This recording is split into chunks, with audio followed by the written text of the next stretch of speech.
No way. While everyone was talking about a crisis after taking that L to Atlanta, the Commanders just sent a straight-up brutal message to the entire NFL at SoFi Stadium. And you know what's wild? We've got a 7th-round rookie getting shout-outs from Tom Brady, a coach who just gave Jim Harbaugh a full-blown tactical clinic and roster decisions that are flat-out redefining this entire franchise. If anybody out there thought this season was a wrap, you're completely out of your mind. Stick around till the end, because what the Commanders just did out in LA is just the start of something historic in the DMV. After years of watching this squad desperately trying to find any kind of offensive identity, after entire seasons depending on running backs who never lived up to the hype, let me tell you this. What we just witnessed at SoFi Stadium isn't just the arrival of a promising rookie. It's the birth of a star who's going to change the trajectory of this franchise for good. Jaquarii Crosky-Merritt, a 7th-round pick no one saw coming, just tore up the Chargers for 111 rushing yards on only 14 carries. Do you even realize what it means to average 7.9 yards per carry? That's not normal. And it wasn't just on the ground, because this dude added 39 receiving yards on 2 catches, including a 28-yard grab that left the whole Los Angeles defense chasing shadows. But here's what really matters.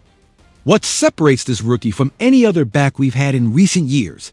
Dropped 6 explosive plays in a single game. 6 moments that completely flipped the momentum. And you know what happened after that showcase.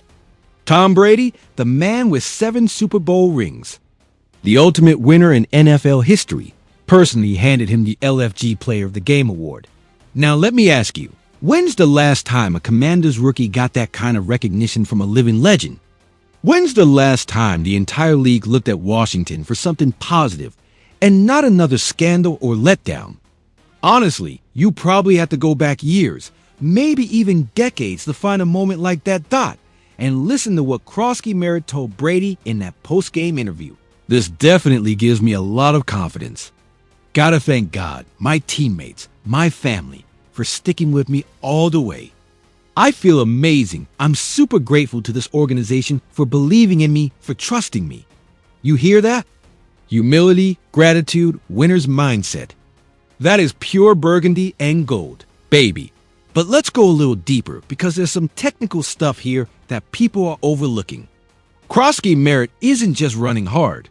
He's working Cliff Kingsbury's scheme to perfection. Both of his touchdowns didn't just happen by accident. They were all about reading the gaps, showing the patience to let the blockers open things up, then hitting that 4.440 speed out the gate. Back at USC, this guy averaged 6.2 yards per carry in his senior year, racked up over 1,200 yards and 12 touchdowns. Scouts kept doubting him because of his size, saying at 5'10" and 195 pounds, he couldn't handle NFL punishment. So what did he do in his SoFi debut? Same stadium he crushed it in during college. Absorbed contact, broke tackles, and told all those scouts to zip it. But does it end here? I'm telling you, not even close. When you break down the film, when you look at how Adam Peters set up this draft, you realize luck has nothing to do with it. Peters saw something in Crosky-Merritt that every other GM missed, a back who's got the physical tools, the right mindset, the endless motor, and the versatility to ball out in both the ground and passing game. Deebo Samuel, one of the baddest weapons in the NFL, said after the game Crosky-Merritt should win Rookie of the Week. And why does that matter? Because Samuel faces top backs every week in practice. He knows what it takes to stand out at this level. And he recognized something special in this Commanders rookie. Now, what does this mean for the salary cap and long-term roster building? Having a 7th-round running back go and win that Tom Brady award isn't just a cool story. It's a massive competitive edge. While squads like the Cowboys are paying out millions for average production at running back, we have a rookie on a 4-year deal that'll cost less than $3 million total. THA is how you build dynasties in the salary cap era. Fans inside SoFi chanting Bill, Bill, Bill all game long. And Krosky Merritt telling Brady that those chants don't just hype him up, they drive him to play even harder for them. Do you get the connection this guy's already making with the fan base? In just 5 weeks, a 7th-round pick has become the heart and soul of this offense. Compare that to what the Eagles are doing at running back. Dump the 1st-round pick and get inconsistent production. Giants went all in on Saquon Barkley, then let him walk. Cowboys still have no identity at the position. And here we are, with a rookie no one was even talking about, dominating the best defensive coordinator on the West Coast. I say we're watching the start of something big. Not just a good back, but a real franchise player. A running back who in 3 or 4 years, we'll be debating if they belong in the Pro Bowl. Because when you have that combination of speed, vision, soft hands, and the winner's attitude Krosky Merritt brings, there's just no ceiling for what you can pull off in this league. And the best part? This is just the beginning. With Jaden Daniels back running the offense, an O-line that's starting to bully defenses, receivers pulling all the attention, Krosky Merritt has all the room in the world to break out. The next 5 weeks are going to be crucial to see if this was just one hot game or the beginning of a legendary career. If that shocks you, wait for this. Because while everyone was busy hyping up the offensive explosion, there was one guy on the sideline who just sent a clear message to the whole league about who's really running the show in D.C. When we think about all the pain we've taken from coaches in this franchise, from Jay Gruden to Ron Rivera and that Jim Zorn mess, let me ask you, did any of those guys ever pull off a win like this after going down 10-0 in enemy territory in the first quarter? No way. And that's where Dan Quinn is showing he's exactly what this organization was missing. Losing to the Falcons in Week 4 set off. Big-time panic across the DMV. Social media lost its mind. The talk shows counted us out. And even some so-called experts started doubting if Quinn was the right hire. So what did the coach do? Marched into SoFi Stadium and gave Jim Harbaugh, guy who's straight up football royalty, a tactical masterclass. Let me break down just what went down in that game, because it wasn't just a win. It was a flat-out statement of who we are now. The Commanders fell 10-0 in that first quarter. The offense had no rhythm. Jaden Daniels was still shaking off the rust after missing 2 games with that knee injury, and the defense was letting Justin Herbert and the Chargers do whatever they wanted. Right there, a team with no backbone, no leadership, no culture, just folds dot. So what did the Commanders do? They dropped 27 straight points with 0 response. 27 with Los Angeles, not able to do a single thing to stop it. That wasn't luck, that was about Quinn and his staff making those sideline adjustments. Pushing the mentality he's installed in that locker room since the very first day of training camp. Now, let's hit on the Chargers' mental errors, because that's where Quinn really beat them. Quentin Johnston fumbled when LA was already in scoring range again, and the Commanders took it back. A roughing the kicker on a Tressway punt that should have been a Chargers return touchdown, but the penalty took it away. And Washington turned that break into a field goal to tie it at the half. Then on the most crucial 4th down of the game, when LA was desperate to keep their drive alive, they were slow to line up and ran a play that never stood a chance. You think that's a fluke? Not a shot. That right there is a team losing its composure, feeling the heat from a visiting coach straight up outsmarting them. While Harbaugh, the so-called genius who took Michigan to a national title, watched his own team crumble mentally, Quinn kept the Commanders dialed in, disciplined, and hitting every play with precision. Look at the stats. They don't lie. Washington had only 7 penalties compared to Los Angeles with 10. For a road game against a playoff team, staying that discipline is huge. Not just fewer flags, but smarter flags. None of those boneheaded mental mistakes that kill you in crunch time. Mike Sainristil's interception at the goal line when the Chargers were threatening was the exclamation mark on Quinn's dominance. But do you know what that coaching staff did to get Sainristil in the right spot for that pick? Broke down the tendencies, scouted Harbaugh's favorite goal line calls, and got the secondary ready to react. That doesn't happen by chance. That's elite level prep. Compare that with what Jerry Jones has in Dallas. Mike McCarthy can't buy a meaningful playoff win for 3 straight years, and the Cowboys melt down under pressure. Eagles under Nick Sirianni have a stacked roster and are barely clinging to 500. Giants with Brian Daboll are already playing for draft position. And the Commanders? With a roster still in transition, a rookie quarterback, and key guys banged up, are 3-2 and showing the resilience of a squad that believes in their coach. To me, the most important part of that win wasn't even the final score, it was how they did it. Any team can have a one-time lucky day.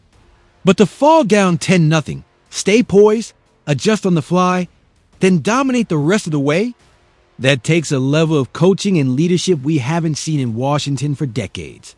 Joe Witt Jr., that defensive coordinator everyone wanted gone after the Atlanta game, just led a unit that gave up 0 points after the 3-minute mark in the first quarter. 0. Absolute shutout against a Chargers offense with one of the most talented quarterbacks in the league. And why? Because Quinn trusted him, didn't panic, and let Witt make his adjustments. The culture Quinn is building isn't just about stacking wins. It's about growing players, creating an environment where rookies like Krosky Merritt can break out. Vets buy in, and everyone in that room believes they can hang with anyone. That culture, it's exactly what Quinn made in Atlanta on their run to Super Bowl 51. Sure, they lost that heartbreaker, but nobody thought they'd even get that far. And now he's doing it again in Washington. Josh Harris and Adam Peters hired him for exactly this, to flip mindsets. Set up structure where there was only chaos. Turn groups of talented players into actual winning teams. 5 weeks in, after facing real adversity, after the whole world wanted to bury us, these Commanders just showed they've got exactly what it takes. But you think Quinn's done building? Not even close. I'd say we're seeing 60 to maybe 70% of this team's true ceiling. Still working Jaden Daniels back in after his injury. Still have key players not playing to their best yet. But when this roster finally clicks at 100%, nobody in the NFC is going to want to see us. Fans needed this kind of win. Needed proof that backing Quinn wasn't just another failed swing from a franchise with way too many. Needed discipline, smart game prep, tough adjustments, clutch execution. And Quinn delivered all of that and more at SoFi Stadium. That is burgundy and gold, baby. But that's nothing compared to what's coming. Because as Quinn keeps proving every move from the new front office, there's one player learning that in this new Commanders era, there's zero room for mediocrity. Mediocrity. After way too many years of watching this team put up with underperformance, after whole seasons with mediocre players holding on to roster spots just for draft capital or coach favorites. Let me say it. What's happening with Noah Igbinoghene is the ultimate proof. Dan Quinn and Joe Witt Jr. are not messing around with anyone. One defensive snap. One SNAP the whole game against the Chargers. 2 snaps on special teams. That's all the run Igbinoghene got in a critical role win. Do you know what message that coaching staff is sending? Doesn't matter where you got drafted, doesn't matter what you make. Doesn't matter your Auburn pedigree or old first-round status. If you aren't performing, you're not playing. Igbinoghene landed in Washington in 2023 after being a full-on disaster in Miami. The Dolphins spent a first-rounder on him in 2020. Number 30 overall, and after 3 straight years of not getting it done, dumped him, no ceremony, no nothing. The Commanders gave him a shot and he flashed just enough last year to earn another contract, grabbing a spot on the 53. But here's the deal. Enough isn't enough anymore in this new Commanders era. Peters and Quinn set a new standard: perform or you're gone. And Igbinoghene is learning the hard way that the occasional flash isn't cutting it with younger, hungrier, more consistent players waiting for a shot. So let's break down why Witt made such a drastic call. Not a whim strictly based on the tape and poor performance the first 4 weeks. Igbinoghene looks lost in coverage. His press technique is inconsistent. His hips are too stiff, to roll with quick receivers. And his zone awareness is basically Mia Ann. That's just against the pass.